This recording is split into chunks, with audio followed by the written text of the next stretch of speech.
Atenção! O programa Rasta News não é recomendado para menores de 16 anos. Contém linguagem obscena, palavras de baixo calão, piadas ruins e humor nordestino. Tirem as crianças da sala.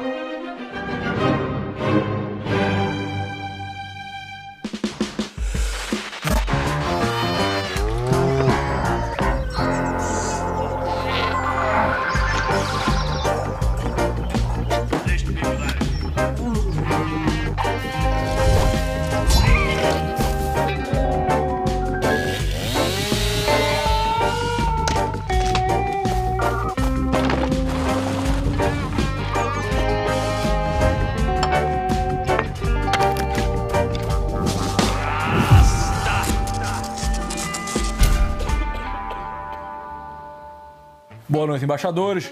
Boa noite, raças e rastas. Sejam bem-vindos a mais um Rasta News, o seu jornal semanal isento de notícias. Um amontoado de células, um apêndice ou a dignidade da vida humana ameaçada pelo bigode da eugenia.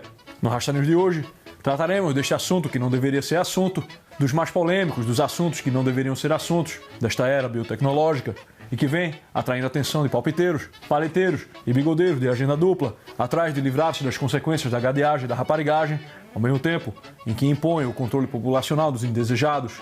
No Rasta News de hoje, aborto. Porra, pesou aí, né, produção? Porra, eu venho pra cá, pra minha montanha, achando que vou me dar bem e vocês me armam uma foda dessa, é isso?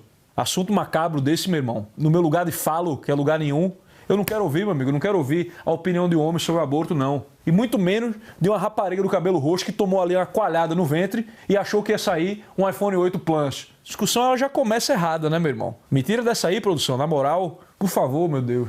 Senhor, meu Senhor, Deus cristão, me ajude.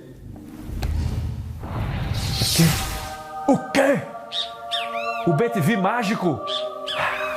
Porra, o BTV, cara, que alegria esse BTV. Eita! Peraí, vai, sai. Cara, vai.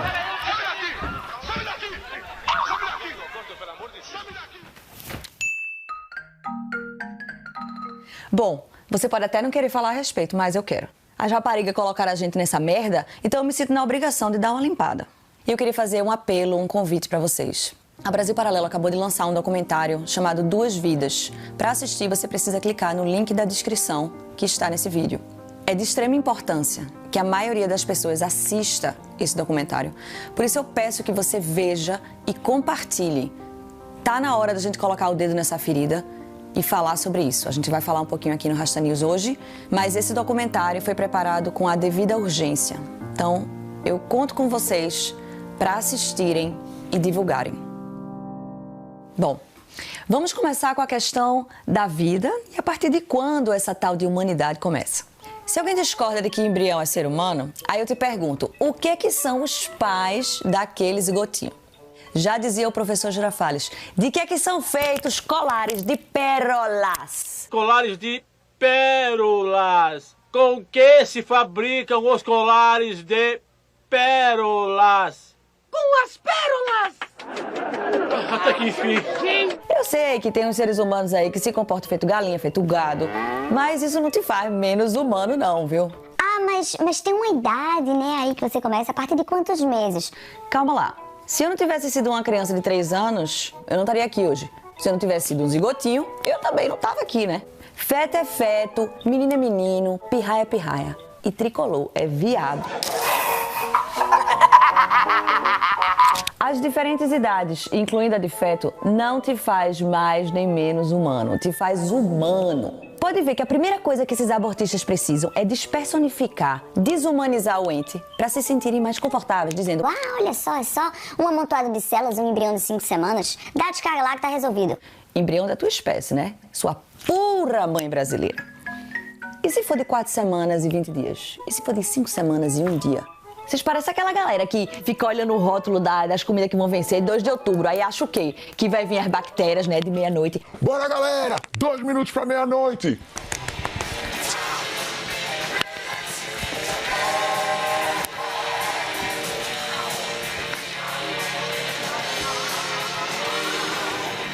Tá certo que o jovem precisa acabar, mas não é desse jeito, né?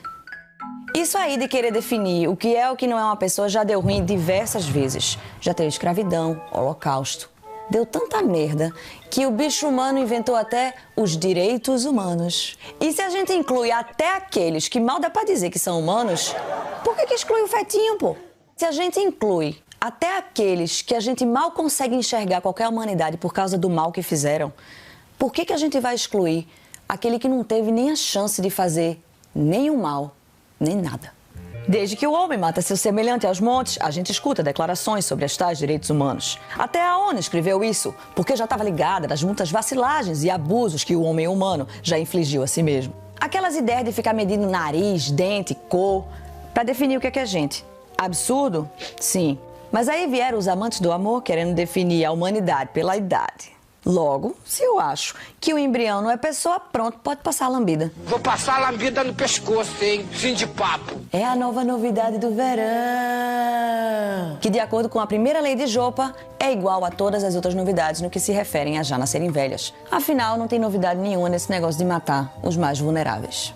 Aí vem uns discutir se o feto tá vivo ou se não tá vivo. Porra, então se você não abortar, vai acontecer o quê? Você vai parir um iPhone 8 Plus? Não. Não. Juntou gameta de pai, de mãe, tá ali, toda a potência humana. Até a resposta do Clóvis de Barro, que já foi zoada aqui diversas vezes, de que é potência em busca de potência, é o suficiente para resolver a questão. O que é a vida? É uma condição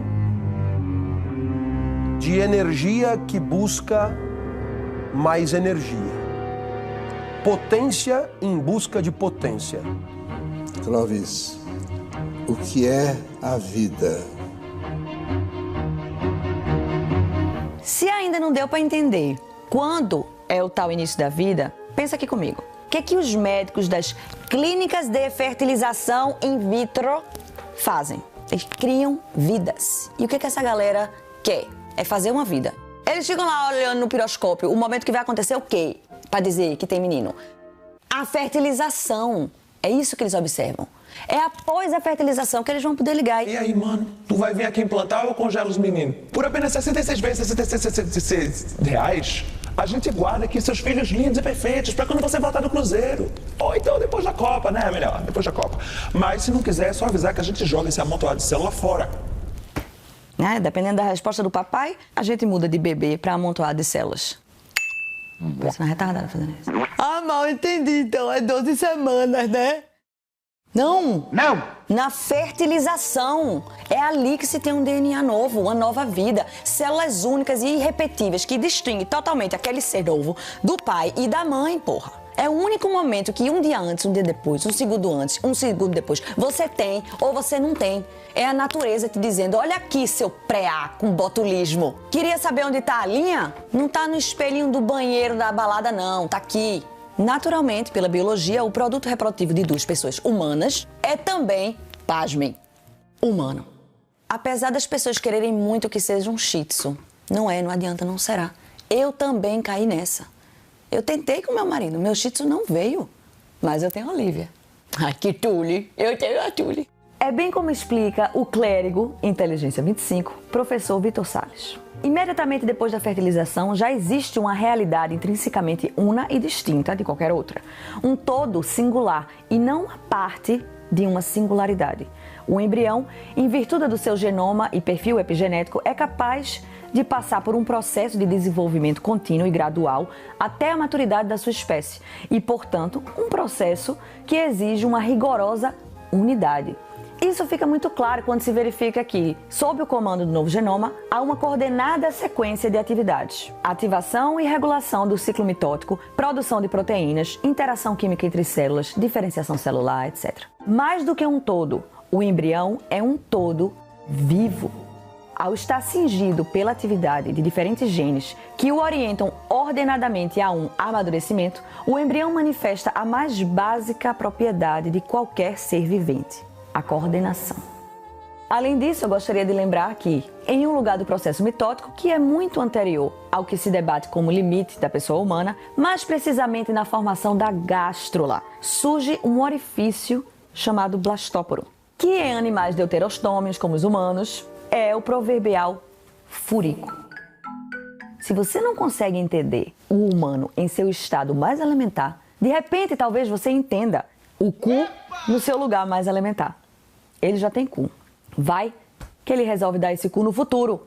Pô, vocês estão matando seus próprios militantes, bicho. Achados e Perdidos de Assis, um aforismo, por favor. Olá, prestem bem atenção no que eu vou lhes dizer.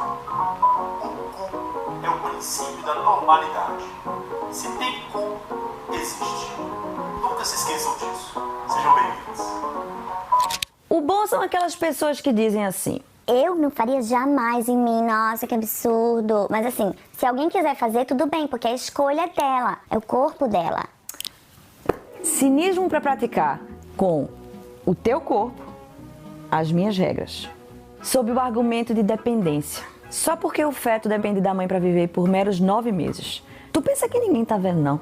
Tu aí, com 35 anos na cara, com o dedinho todo amarelinho de Doritos, sujando o tecladinho pra xingar todo mundo no Twitter, de licença sertralina do trabalho, dormindo às 3 horas da manhã, escutando Californication e mandando a continha da internet pra tua mãe, porque tu depende dela, não? Você pode até parecer um desalmado, mas nem que você queira, você é. Vale lembrar também aqui que uma condição de dependência é o que estabelece a relação de responsabilidade, de cuidar, de atualizar as potências, não de matar. Mas que merda é essa? É a mãe Pilates, é. Eu lavo minhas mães. Pois foi exatamente nesse erro de que o feto não tem viabilidade e autonomia fora do útero que se baseou a decisão Roe v. Wade em 1973 aqui nos Estados Unidos. E aí quando o bebê não é viável fora do útero e tá lá só alugando o corpo da mãe, não é justo, blá blá blá. De fato, você tem sim os órgãos que são só pra você, teu rim, teu intestino, você não precisa dar pra ninguém não. Se quiser dar, ótimo. Super empatia do amor. Acontece que minha consagrada, seu útero não foi feito pra você, percebe? O seu útero foi feito para guardar a próxima geração, sua ingrata. Não tem nenhuma surpresa aí, não. Eu sei que no mundo onde as pessoas usam boné para trás, cueca fora da calça, e acreditam que o furico é um órgão reprodutivo, isso pode parecer estranho, pois a noção de causa, afinal, tá um pouco escangalhada. Mas o fato é que seu rim, seu baço, não foi feito, não foi desenhado para gerar bebê. Ninguém vai pedir para você inseminar um feto na sua bexiga. Então, sim, toda mulher carrega em si o lugar de criação da próxima geração. É o dever de cuidado, pai e filho, que pode e deve ser protegido legalmente. Tu falaria pro teu filho que antes dele nascer ele era um dependente descartável? Deixa ele descobrir que o INSS que ele paga não vai pagar a aposentadoria dele não, vai pagar a tua. E aí, no mínimo, ele vai te meter num asilo com muita justiça. Mas é claro que também temos a gravidez de risco, né? São diversos tipos. Quando temos 2 vidas em risco, as 2 são igualmente importantes e de igual valor. Tudo caminha com ação e intenção. Qual é a sua ação e qual é a sua intenção? Isso muda completamente o aborto de uma cirurgia de emergência que possa vir até o mesmo resultado. Você não pode querer comparar um procedimento médico feito numa mãe na tentativa de salvá-la e não intencionalmente ocasionar a morte do feto com um aborto, que a ação e a intenção é direcionada à morte e o descarto daquela vida. Outra questão é o trauma psicológico que uma mãe sofre depois de um aborto. Talvez não as psicopatas, né? Mas para as outras mães existem relatos que são comparáveis a os homens que voltam da guerra, né? Com sonho macabro, crise de ansiedade, crise de pânico. Uma coisa é tentar racionalizar e se convencer de que a vida não é humana. Outra coisa é realmente sentir que não é. Se você acredita que é apenas um amontoado de células, não tente ao mesmo tempo vir dar a cartada de que é difícil e traumático para as manas, não. Ou você fala que é tudo banal e essas minas são um bando de fresca, ou no fundo tá todo mundo ligado que o que tem sido feito é terrível e tá negando a realidade. O nome disso é ideologia. Eu quero. Tá bom. Porque essa conclusão as pessoas precisam. Cazuza. Não, as pessoas precisam, porra. Ideologia.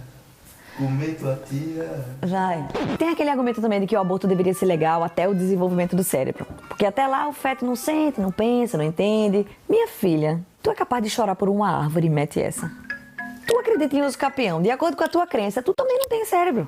Esse é o tipo de pessoa que nunca conversou com uma criança de 3 anos. Faz o teste aí, fala toda animada. Quem é que vai querer pular da ponte?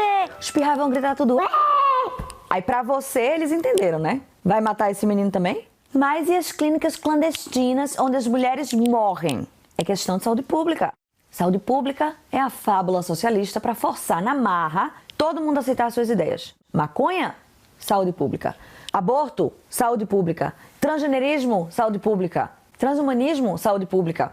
Contra o agro, saúde pública. Proibir a carne, saúde pública. Meu irmão, tem mais vale doce na tua cachola que num festejo de Cosme e Damião, porra. Esses veganos, tudo esmilinguino, o braço parece um fiapo, fica tudo caquético com 45 anos e vem falar de saúde. Me poupe.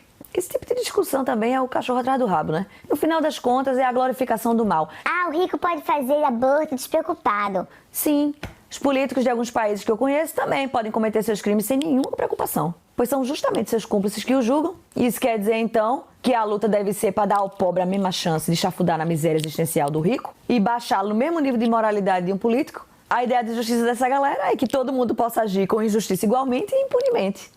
O que é considerado uma posição válida numa discussão política hoje era apenas algum argumento escroto que você ouvia por parte de algum personagem zoado e de algum diálogo de Sócrates. No caso aqui, seria o Górgias, o maluco defendendo aí a felicidade dos espertos, que fazem o mal e conseguem escapar. E vem com aquele argumento de que o homem é mais poderoso é aquele que consegue fazer o que ele quer sem sofrer nenhuma consequência. Aquele que se dá bem. E, portanto, o tirano seria o cara mais poderoso da polis. Essa aqui é a explicação mais simples que justifica a crocodilagem. É a navalha de carioca, meu amigo.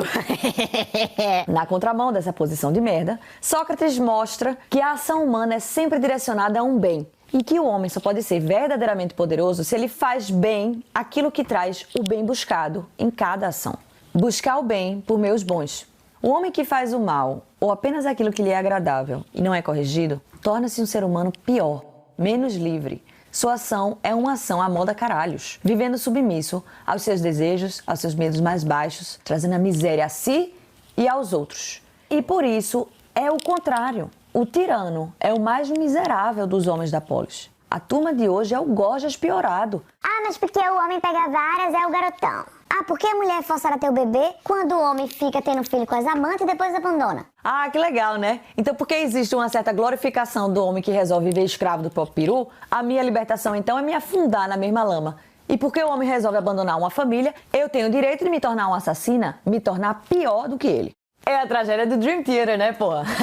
Chega o guitarrista lá, faz um solo de guitarra de 15 minutos, aí o baterista vê aquela porcaria e, em vez de abster-se de fazer algo pior, vai lá e mete um solo de guitarra na bateria também, bota pedal quadrúpede. Isso é falta de senso das proporções. Não há distinção entre o que é bom e o que é expediente, entre o que é justiça e o que é vingança. É transformar a lei da polis em lei de Telema. Faz o que tu queres, pois é tudo da lei. Viva! Viva! Viva a sociedade alternativa! E é assim, magicamente, que o poder de matar o ser mais indefeso e sem voz possível, sem jamais me responsabilizar pelo mal que eu fiz, se torna um direito sagrado. O aborto é, sem dúvida, a maior bigodagem de todos os tempos. E falando de bigodagem, vamos ao nosso troféu bigodagem. Quem será o vencedor do troféu bigodagem de hoje, hein? Essa você já adivinhou, né? Tem S de Satanás, tem T de Telema e já F com a vida de mais de 64 milhões de bebês. Ela mesma, a SCOTUS, a Suprema Corte Americana. Garantindo a sua vaga no hall de enxofre do nosso troféu desde 1973, quando tivemos a fatídica decisão Roe vs. Wade. Pesquisem aí se quiserem saber da história, que já foi contada milhares de vezes. O grande problema das decisões da Suprema Corte Americana é o seu poder reverberador. Tudo que os Estados Unidos faz de um jeito ou de outro, mais cedo ou mais tarde, sai ecoando no mundo e, no nosso caso aqui, na América Latina. A Corte Americana já tomou inúmeras decisões erradas ao longo de sua história. Muitas delas mudaram o rumo da sociedade, causando inúmeras tragédias, como foi a decisão, por exemplo, de Dred Scott, em 1857, em que um negro cruzou uma fronteira arbitrária e, de repente, deixa de ser pessoa. Esses são os landmark cases que estudam aqui nas faculdades de Direito por um motivo apenas, para que não se repitam. Mas alto lá temos que nos lembrar, né, que os juízes que presidem a Corte Americana são passíveis de erros grotescos e incalculáveis, né? Muito diferente do Brasil, em que todos são deuses de inteligência angélica, incorruptíveis e incapazes de tamanha maloqueiragem. Algo que os defensores dessa decisão falavam à época reverbera com o que já disse uma vez um homem muito honesto. Um homem mais honesto, um homem do bem, do qual eu não posso reclamar. Essas vozes afirmavam que se o aborto não fosse um tabu, se a mulher não tivesse vergonha e sim o direito, essa prática se tornaria cada vez menos frequente, menos perigosa para a mulher. Sairia todo mundo ganhando. E nessa atmosfera de oba, vai ter cocada, todo mundo perdeu. Em 1973, no ano de Roe v. Wade, de acordo com os números do próprio CDC, o número de abortos nos Estados Unidos era de aproximadamente 615 mil por ano. Em 4 anos, pulou para mais de 1 milhão e nos anos 90 atingiu o recorde de 1 milhão e 400 mil. Até 2019, o número não baixou de 612 mil e isso é só porque alguns estados, como New Hampshire, pararam de ser contados. Esses números são bons para a gente ver o resultado das falsas promessas, feitas com aquele otimismo inescrupuloso de quem não vai pagar os custos de estar errado, né? Mas eu quero trazer um pouco mais de realidade para o ato em si. Eu imagino, ou pelo menos eu gosto de imaginar, que a maioria das pessoas não sabe exatamente do que se trata o aborto. É aquela palavra que está solta aí circulando, todo mundo fala, vai para os discursos, junto com interromper gravidez. E muitos explicam, não, você toma uma pílula, tem como se fosse uma menstruaçãozinha, 2 dias o negócio se resolve. Eu realmente me convenço de que as pessoas não sabem como se dá o procedimento. De verdade, porque senão não é possível, né? Sabe aquelas coisas que você pensa assim, pô, não é possível? Como é possível alguém apoiar isso? Mas isso o quê? O que exatamente as pessoas a favor do aborto estão apoiando? Eu te digo.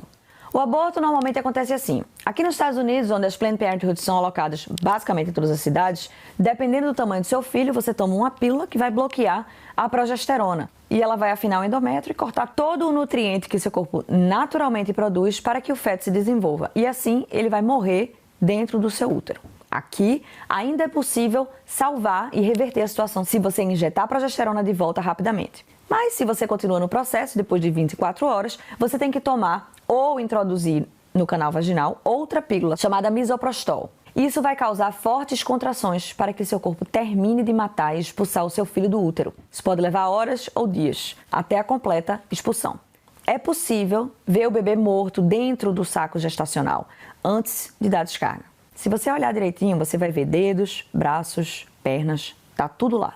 Depois disso, espera aí um sangramento de algumas semanas. Dependendo da intensidade, pode até ser necessário visitar um hospital. Essa pílula ela só é aprovada aqui pelo FDA até a 7ª semana, porque normalmente depois não funciona, porque a gravidez vai progredir. Se falhar, resta fazer a cirurgia do aborto. Para eliminar um bebê de 10 a 11 semanas, faz-se uma dilatação e uma curetagem no útero. Daí o abortista introduz um espéculo para abrir o canal e ver o cérvix, que é tipo um portão fechado que protege o bebê dentro. Então o médico vai usar vários instrumentos dilatadores para forçadamente abrir esse cérvix e retirar um bebê completamente formado, mas com os ossos ainda muito fracos, ou seja, eles se quebram facilmente. Ao abrir essa porta, introduz-se um cano de sucção, tipo um aspirador de pó, que vai sugar, decapitar e desmembrar a criança para fora da mãe. Daí fica quase vazio o útero, mas ainda não acabou, porque o abortista tem que garantir que não sobrou nenhum resto que possa infeccionar. Então, ele vai lá e faz uma raspagem com a lâmina afiada no útero. Claro que eu não preciso falar aqui dos riscos de perfuração de útero, de vaso, de bexiga, de cérvix e inúmeras infecções que podem acontecer. Mas digamos que você está ali na 13ª à 24ª semana de gestação. Tem outro procedimento de aborto, porque o bebê é tão grande que o cérvix da mulher tem que ser preparado 48 horas antes, para que ele dilate o máximo possível. Dessa vez vai se sugar apenas o líquido amniótico, porque o bebê já não desmonta pelo cano. Então o bebê é cortado dentro da mãe por um clamp de ferro que tem espinhos que vão agarrar o bebê, sendo retirado membro por membro, órgão por órgão. O último tipo de aborto, um bebê já com 25 semanas em diante, você tem que matar o bebê dentro da barriga da mãe com uma injeção chamada de Goxin, que é um remédio de coração, mas obviamente em dose alta vai matar. Depois disso, a mulher vai carregar o filho morto dentro da barriga por 2 a 3 dias para esperar o próprio cérvix dela dilatar e ela parir o bebê morto. Antes do parto, o abortista tem que fazer uma ultrassom para garantir que o bebê está morto. Se ele não estiver morto ainda, nova injeção vai ser administrada na mulher, que continuará esperando o seu cérvix dilatar com o seu bebê morto dentro do útero. É extremamente doloroso para a mãe, qualquer que seja a via da morte. E mais doloroso ainda para a vítima, o bebê, que vai morrer ignorado. Bem, isso é um aborto. Não é uma palavrinha, não é saúde pública, não é nada disso. É um assassinato brutal cometido contra o mais frágil de nós, um bebê no útero. E é isso que essas pessoas defendem. Então não há negociação. Não há como abrir mão para aqui chegar ali no consenso. Não há consenso. A vida não é sem valor porque é menor, nunca será, por mais trágica que seja. Vida é vida, gente é gente. Felizmente, a Suprema Corte americana reverteu a decisão, mas isso não encerrou o aborto nos Estados Unidos. Apenas enviou essa tromba para os estados. O país jamais se recuperará desse erro trágico. E é por isso que eu quero encerrar esse episódio com 1 minuto de silêncio, em respeito a todas as pessoas que morreram nesse holocausto silencioso. Foram mais de 64 milhões de assassinatos covardes, de indesejados higienizados, mais que qualquer Hitler, Stalin ou Mao Zedong sonhou em matar.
E para a Suprema Corte Americana e todas que porventura venham a imitá-la, o troféu Moloch de bigodagem. Rasta, como cuidar da santidade de uma pessoa especial? Pô, meu irmão, essa aí, na verdade, é fácil. Você ama intensamente. Porque a causa final do homem, né? Para que o homem veio? Ele veio para amar e para ser amado, né? Então, quanto mais amado for o seu filho especial, mais próximo do fim último dele ele vai estar, tá entendendo? Então assim, ó, ter um filho com síndrome de Down, por exemplo, pode ser uma grande bênção, né? Porque você pode levar aquela alma até o céu com relativa facilidade, na verdade. Então, difícil mesmo é levar a gente, né? A gente é cheio dos pra que isso, né? A gente tipo, não sei se vou não, tá ligado? Eles não, você ama e eles se realizam. Rasta, você é adepto do Islã? Sim, meu filho, eu tenho uma tarica, né? O meu codinome na minha tarica é Raste Negon. Rasta, como será a velhice dessa galera que nasceu a partir dos anos 2000? Igual a nossa, né, meu filho? Sem aposentadoria. Viva!